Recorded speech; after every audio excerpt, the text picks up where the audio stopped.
నమస్తే అండి, welcome to my channel. ఈ జూన్ నెలలో మనకి పౌర్ణమి 10వ తేదీన వచ్చిందా లేదంటే 11వ తేదీన వచ్చిందా? లక్ష్మీదేవి అమ్మవారి పూజ మనం ఎప్పుడు చేసుకోవాలి? అమ్మవారికి ఈ రోజున ముఖ్యంగా వెలిగించవలసిన 2 దీపాలు ఉన్నాయండి. ఆ 2 దీపాలు ఏమిటి? అలాగే పౌర్ణమి రోజున తమ భర్త ప్రాణాలను కాపాడుకున్న వట సావిత్రి వ్రతాన్ని కూడా ఈ రోజు జరుపుకుంటారండి.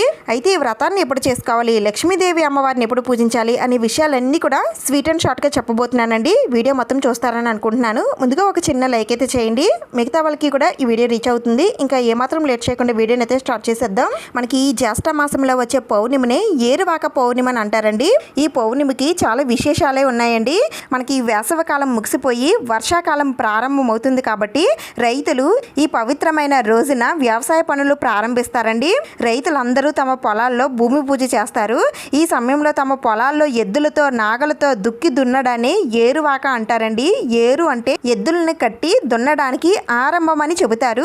అందుకని దీన్ని ఏరువాక పౌర్ణమి అని అంటారండి. అయితే ఈ పౌర్ణమి ఈ 2025 సంవత్సరంలో జూన్ నెలలో ఎప్పుడు వచ్చిందో తెలుసుకోబోయే ముందుగా పౌర్ణమి గడియలు ఎప్పటి నుంచి ప్రారంభమై ఎంతవరకు ఉంటున్నాయో తెలుసుకుందాం.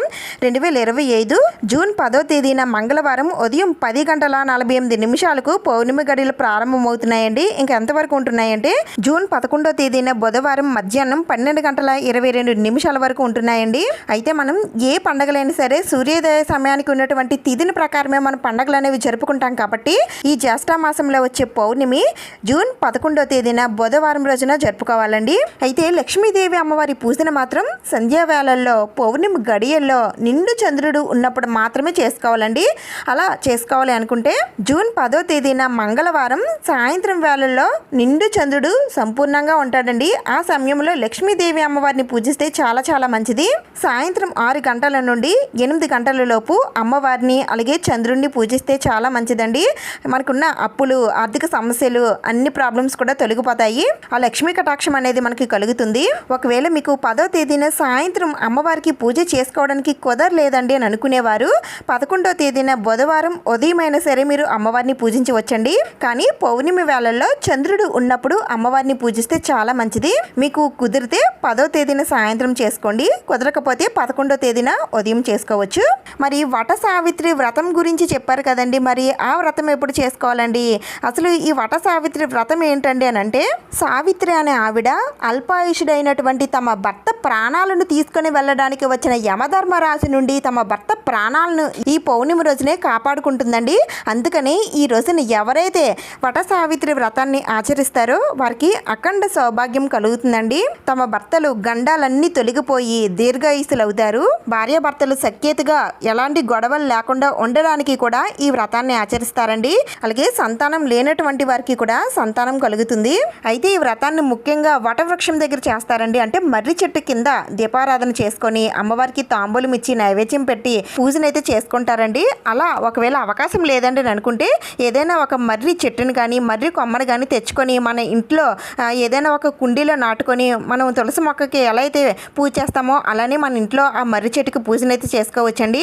అయితే ఈ వట సావిత్రి వ్రతం మాత్రం జూన్ 11వ తేదీన బుధవారం చేసుకోవాల్సి ఉంటుందండి. మనకి మధ్యాహ్నం 12:22 వరకు పౌర్ణమి గడియలు ఉంటున్నాయి కాబట్టి ఆ లోపల మీరు ఏదైనా గుడిలో ఉన్నటువంటి మర్రి చెట్టుకైనా లేదంటే మీ ఇంట్లో పెట్టుకున్న మర్రి చెట్టుకైనా మీరు పూజనైతే చేసుకోవచ్చు. ఈ జ్యేష్ఠ పౌర్ణమి రోజున లక్ష్మీదేవి అమ్మవారిని వటవృక్షాన్ని పూజించడం వలన అష్ట ఐశ్వర్యాలు, మాంగళ్య బలం చేకూరుతుంది. ఒకవేళ ఈ పౌర్ణమి రోజున వట సావిత్రి వ్రతాన్ని చేసుకోవడం మీకు కుదరకపోయినట్లయితే జ్యేష్ఠ మాసంలో వచ్చే అమావాస్య రోజున చేసుకోవచ్చండి. అంటే జూన్ 25వ తేదీన బుధవారం రోజున వట సావిత్రి వ్రతాన్ని మీరు జరుపుకోవచ్చు. అయితే ఈ పూజా విధానాన్ని మాత్రం నేను షేర్ చేయలేకపోతున్నానండి. మనకి ఇంకా టైం లేదు కాబట్టి నేను వీడియో పెట్టలేకపోతున్నాను. ఒకవేళ మీరు 25వ తేదీన అమావాస్య రోజున వట సావిత్రి వ్రతాన్ని చేసుకుంటామండి, మీకు మొత్తం పూజా విధానం వీడియో కావాలని అనుకుంటే నాకు కామెంట్స్లో చెప్పండి, నేను వీడియో చేయడానికి ట్రై చేస్తాను. ఇప్పుడైతే పౌర్ణమి రోజున లక్ష్మీదేవి అమ్మవారిని ఏ విధంగా పూజించాలి, ఈ రోజు ఏ దీపాలు పెట్టుకోవాలనేది ఇప్పుడు చూద్దాం. దానికన్నా ముందుగా ఇంకొక విషయం చెప్పడం మర్చిపోయానండి. మనకి ఈ పౌర్ణమి నుండే గురుమూఢములు అనేవి స్టార్ట్ అవుతున్నాయండి. 1 కాదు 2 కాదు, మొత్తం 29 రోజుల పాటు ఈ గురుమూఢం అయితే ఉండబోతుందండి. అయితే ఈ మూఢంలో మనం కొన్ని పనులు చేయాలి, కొన్ని పనులు చేయకూడదు. ముఖ్యంగా గృహ ప్రవేశాలు, అక్షరాభ్యాసాలు, పెళ్లిళ్ళు ఇలాంటివి ఏమి కూడా చేయకూడదండి. అయితే ఈ మూఢముల్లో మనం ఏమేమి చేయాలి, ఏమేమి చేయకూడదు అనేవి నేను ఇంతకుముందు వీడియో చేసి పెట్టానండి. ఒక్కసారి ఈ వీడియో చూస్తే మీకు అన్ని విషయాలు కూడా కూడా తెలుస్తాయి. ఇంట్రెస్ట్ ఉన్న వాళ్ళు తప్పకుండా చూడండి. ఈ జ్యేష్ఠ పౌర్ణమికి ఇన్ని విశేషాలు అయితే ఉన్నాయండి. అన్ని విషయాల కోసం నేను డీటెయిల్గా చెప్పానని అనుకుంటున్నాను. ఇప్పుడు ఇంకా లక్ష్మీదేవి అమ్మవారిని ఏ విధంగా పూజించాలో చూపిస్తాను. పౌర్ణమి రోజు చేసే లక్ష్మీదేవి అమ్మవారి పూజ మీరు పీఠం వేసి చేసుకోవచ్చండి, లేదంటే మీ పూజా మందిరంలోనే చేసుకోవచ్చు. అమ్మవారితో పాటుగా అమ్మవారికి ఇష్టమైన వస్తువులన్నీ కూడా పూజా మందిరంలోనే ఉంటాయి కాబట్టి మీరు నేరుగా పూజా మందిరంలో అమ్మవారి ఫోటో దగ్గర మీరు పూజ చేసుకోవచ్చండి. లేదంటే విడిగా పీఠం వేసుకున్న వారైతే అమ్మవారి ఫోటో అలాగే అమ్మవారికి ఇష్టమైన వస్తువులన్నీ కూడా పూజలో పెట్టుకొని పూజ చేస్తే చాలా చాలా మంచిదండి.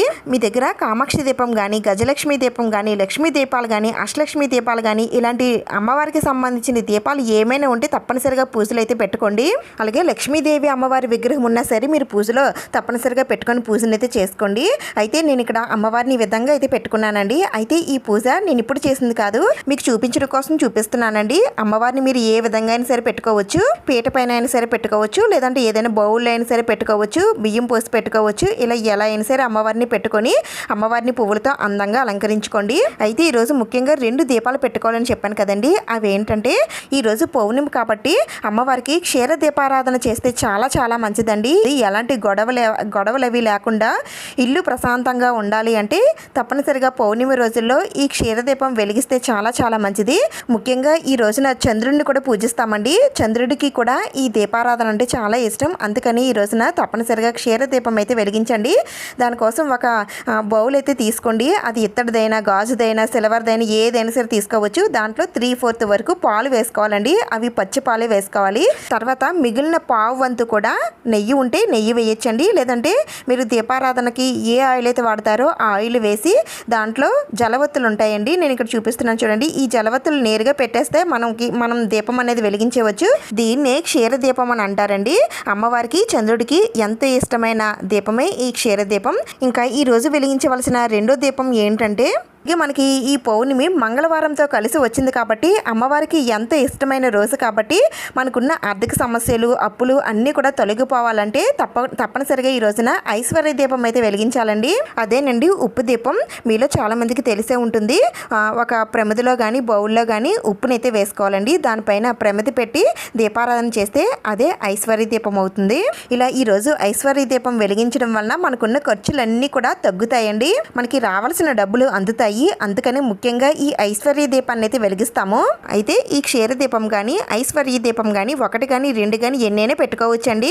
ఇలా దీపారాధన చేసుకొని అమ్మవారికి ఎంతో ఇష్టమైన మంగళకరమైన వస్తువులతో కానీ, లేదంటే పువ్వులతో కానీ, అక్షంతలతో కానీ అమ్మవారిని చక్కగా మనస్తృప్తిగా ప్రశాంతంగా పూజనైతే చేసుకోండి. పూజలో ఇవి లేవు అవి లేవు అని అనుకోకుండా మీకున్న వాటితోటే అమ్మవారిని చక్కగా భక్తితో పూజించండి. ఏదో ఒక రూపంలో ఆ అమ్మవారు మన పైన దయ చూపిస్తుందండి. ఆ అమ్మవారి కటాక్షం తప్పనిసరిగా కలుగుతుంది. అయితే అమ్మవారికి పూజ చేసుకునేటప్పుడు అమ్మవారి అష్టోత్తరాలు, సహస్రనామాలు, కనకదార స్తోత్రాలు, మణిద్వీప వర్ణన ఇలా మీకు ఏది వస్తే అవన్నీ కూడా చదువుకుంటూ అమ్మవారిని పూజించవచ్చండి. అవేమీ మాకు రావండి అని అనుకుంటే ఓం శ్రీమాత్రే నమః లేదంటే ఓం లక్ష్మీదేవియే నమః అనే మంత్రాలతో మీరు అమ్మవారిని పూజించవచ్చు.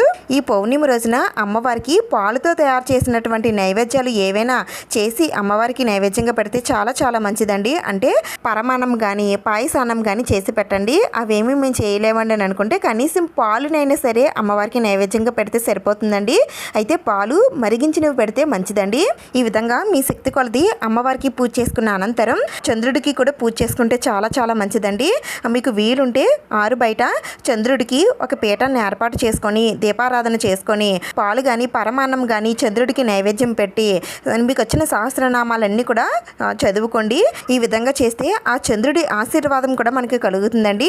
ఇంత చేయలేమండి అని అనుకుంటే కనీసం చంద్రకిరణాలు పడే చోట చంద్రుడికి నైవేద్యం పెట్టి అక్కడే కూర్చొని కొద్దిసేపు అమ్మవారిని తలుచుకోండి. ఆ చంద్రకిరణాలు పడినటువంటి నైవేద్యం ఇంటిలో పాది అందరూ కూడా తీసుకుంటే ఆరోగ్యవంతులు అవుతారు. ఒకవేళ కొంతమంది ఇవేమీ చేయలేకపోయినా కనీసం లక్ష్మీదేవి అమ్మవారిని అయినా సరే పూజించండి. ఈ విధంగా పౌర్ణమి రోజున లక్ష్మీదేవి అమ్మవారిని అయితే పూజించాలండి. అలాగే చంద్రుడిని కూడా పూజించడానికి ట్రై చేయండి. పూజాపీఠాన్ని ఏర్పాటు చేసుకున్న పెట్టుకుని పూజ చేసుకున్నవారు ఈరోజు పూజా పీఠాన్ని కదపకూడదండి. మంగళవారం వచ్చింది కాబట్టి ఎట్టి పరిస్థితుల్లో కదపకండి. నెక్స్ట్ డే బుధవారం ఉదయాన్నే మళ్ళీ అమ్మవారికి దీపారాధన చేసుకొని ఆ తర్వాత పీఠాన్ని అయితే కదపండి. ఇంకా పూజలో పెట్టినటువంటి దీపాలు ఉన్నాయి కదండి, క్షీరదీపం కొండెక్కిన తర్వాత ఈ పాలుని ఏదైనా చెట్ల మొదట్లో వేసేయండి. ఇంకా ఐశ్వర్య దీపం కొండెక్కిన తర్వాత దీంట్లో ఉన్నటువంటి ఉప్పుని ఏదైనా పారే నీటిలో వదిలిపెడితే మంచిదండి. అలా మాకు పారే నీళ్లు దగ్గరలో లేవని అనుకుంటే మీరే ఒక బౌల్తో నీళ్ళు తీసుకొని దాంట్లో ఈ ఉప్పుని కరగబెట్టేసి ఆ వాటర్ని ఏదైనా చెట్ల మొదట్లో కానీ ఎవరు తొక్కని ప్లేస్లో కానీ వేసేయండి. ఇంకా అమ్మవారికి పెట్టినటువంటి నైవేద్యాలన్నీ కూడా మనం తీసుకోవచ్చండి. ఇంకా అమ్మవారికి పూజ చేసినటువంటి మంగళకరమైన వస్తువులన్నీ కూడా మీరు ఒక పక్కన పెట్టుకుంటే మళ్ళీ నెక్స్ట్ పూజకు ఉపయోగించుకోవచ్చు. అమ్మవారికి పూజ చేసినటువంటి కుంకుమని రోజు నుదుటిన ధారణ చేసుకోవాలండి. ఇంతేనండి అమ్మవారికి చేయవలసిన పూజ విధానం. జ్యేష్ఠ పౌర్ణమికి ఇన్ని విశిష్టతలు అయితే ఉన్నాయండి. అన్ని విషయాలు కూడా మీకు షేర్ చేశానండి. ఇంకా మీకు ఏమైనా డౌట్స్ ఉంటే నన్ను కామెంట్స్లో అడగండి, నేను తప్పకుండా రిప్లై ఇస్తాను. పాత వీడియోస్కి నా నుంచి రిప్లై వచ్చిన వారందరూ కూడా ఈ వీడియోని లైక్ చేయండి, అలాగే షేర్ చేయండి. కొత్త వారైతే సబ్స్క్రైబ్ చేసుకోండి. ఇంకా మన ఛానల్లో మంచి మంచి వీడియోస్ అయితే రాబోతున్నాయండి. అందుకని పక్కనే ఉన్న గన్ సింబల్ కూడా ప్రెస్ చేసుకొని పెట్టుకుంటే నేను పెట్టిన వీడియోస్ అన్నీ కూడా మీరు చూడొచ్చు. ఇంకొక మంచి వీడియోతో మళ్ళీ కలుద్దాం. Thank you for watching.